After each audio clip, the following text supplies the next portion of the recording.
Today we will talk about 8 muscle cars that didn't get enough fame and attention from car world and strongly forgotten in our minds like cheap prices for the fuel. Everybody knows that without Fast and Furious, popularity of Supra, Charger and Skyline would not exist. But there are great muscle cars that need more attention from us.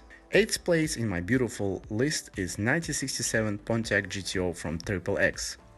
There was a time when Vin Diesel didn't know the magic powers of word family and didn't know how to tell physics to eat shit. So majority of car stunts in XXX are believable and feel real. Pontiac Gto is considered to be one of the first proper muscle cars. And when I first time saw it, it was very magical for me and I fell in love immediately in that car. In movie XXX there were 5 functional cars. From those 5 cars there were only 2 GTOs.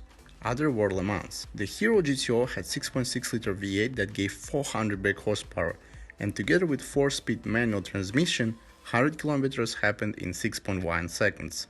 All car stunts were real and made without any CGI. It had real parachute installed in the front seat, and it had real weapons installed into the back seat.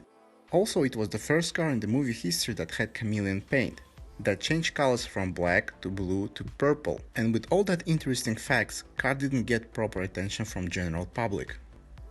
And XXX State of the Union didn't help. In that movie, GTO was horribly modified without any taste or culture. Even when I remember it, my eyes still hurt. In 7th place is Chevrolet Nova SS from Death Proof.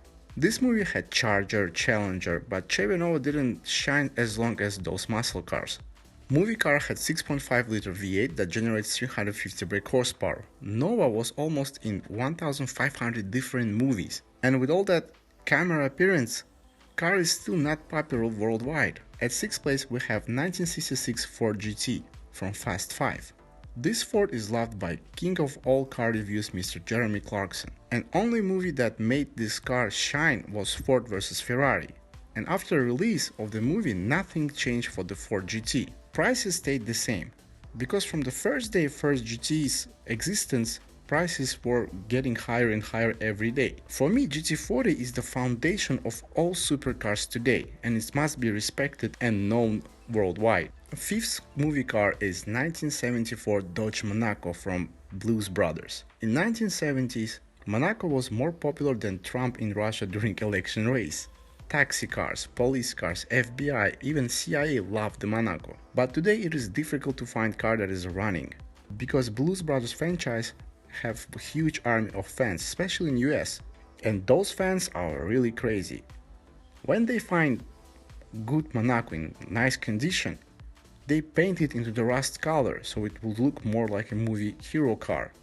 For me this vehicle is iconic, and I respect Monaco for its appearance and for its huge engine. It had 7.2 liter V8 that generated 220 brake horsepower.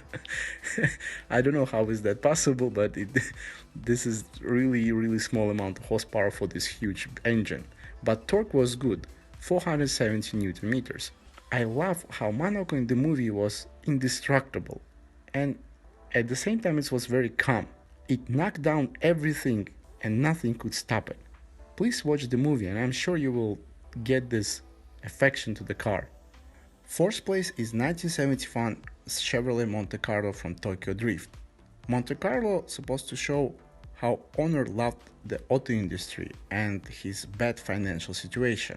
This Monte Carlo had 10.3 liter V8 that generates 780 brake horsepower, and it also had a 4-speed transmission. And this engine explains the bad financial situation of the main character, because the whole petrol station will not be enough to just start this car.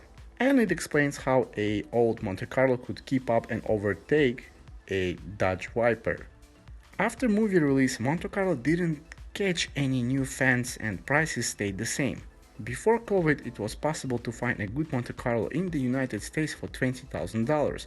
Now prices are increased by 15%, but this is because of the COVID.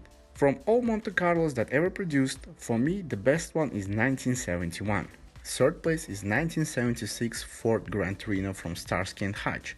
Western countries in the 70s knew everything about Starsky and Hutch, but in ex-Soviet Union countries, even today, nobody cares about Gran Torino or this TV show. And I think this car is very underestimated in our region. For us, Ford made only one muscle car, and it was Mustang.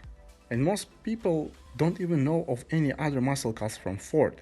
Gran Torino looks good only in the red color. In any other car looks really bad. And it just blends into 1970s cars. In movie it had 7-liter V8 that generated 370 brake horsepower.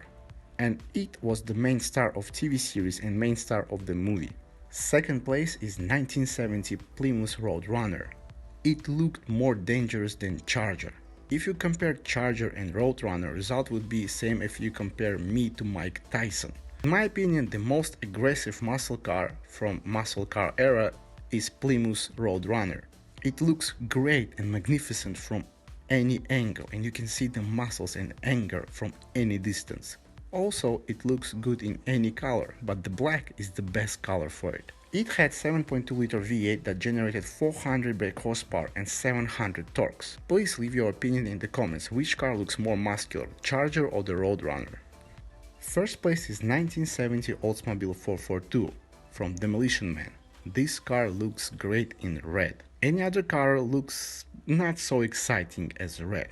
I love how 442 was overtaking all electric cars and it looked muscular and sound muscular. And this was the best part of this movie. This car catches all the beauty and aesthetics of muscle car glory. And developers of best GTA game in the history of GTA Vice City, agree with me. Thank you so much for watching. Please leave comment and subscribe to my channel. Tell me what is the best muscle car for you. Please participate in charity movement called Food for Life US. This organization feeds 3,000 people every Saturday. They need financial support or your physical help. Link is in the description. Take care and bye bye.